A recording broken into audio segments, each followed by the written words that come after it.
hello check हर कैसे करो शादी तुरी के बंगला बड़े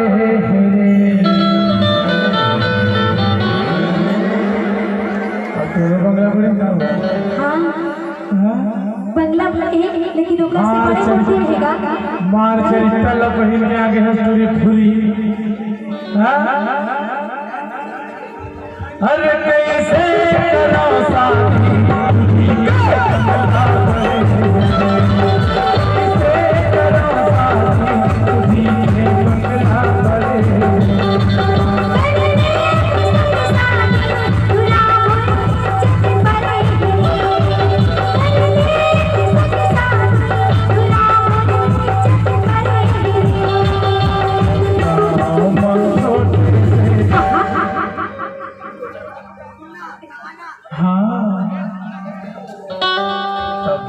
तुझी मोर पर अरे तुझी काका से नाच गया काका से अच्छा चूल ले काका से नाच हाँ ये तुझी जिद्दी हम भारी के तेरे जिद्दी हम भारी के तेरे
तो दादा बफर सिस्टम कर दी तो दादा बफर सिस्टम कर दी हाँ दे तो मोबाइल माइक ले रहे बफर सिस्टम का बात है आम बात है पूरा बात दूर के चलिए काका आइटम पहली बारात लेके आ अरे जैसे आइटम नहीं हर आइटम रही हर प्रकार के आइटम रही ऐसे ये तुझी जिद्दी हम भारी के तेरे मोरच पर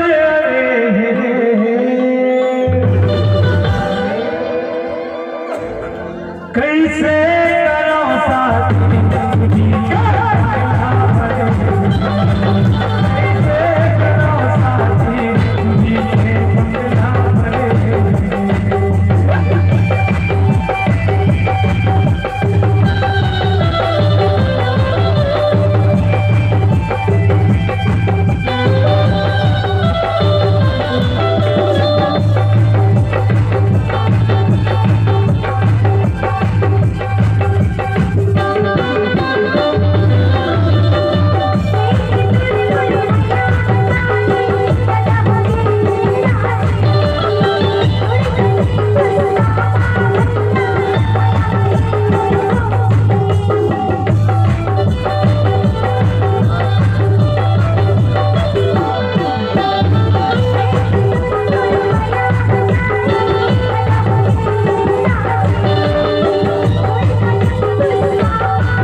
केस में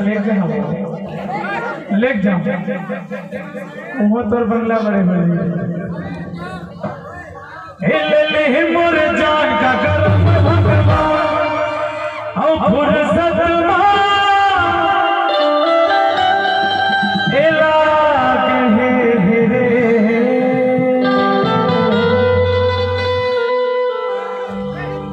भगवान कसम अरे कैसे करो साथी बंगला कैसे करो साथी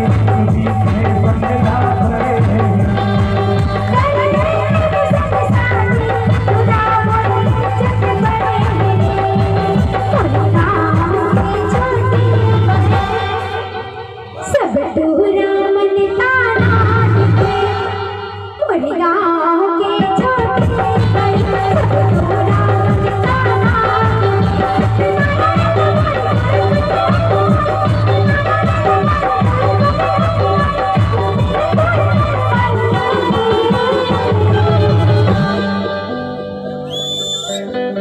हर कैसे करो साथी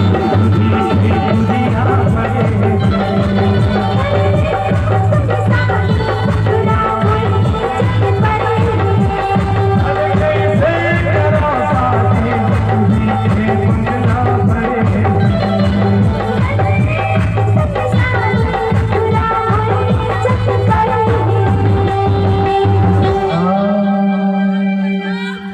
अरे जोगिनी रे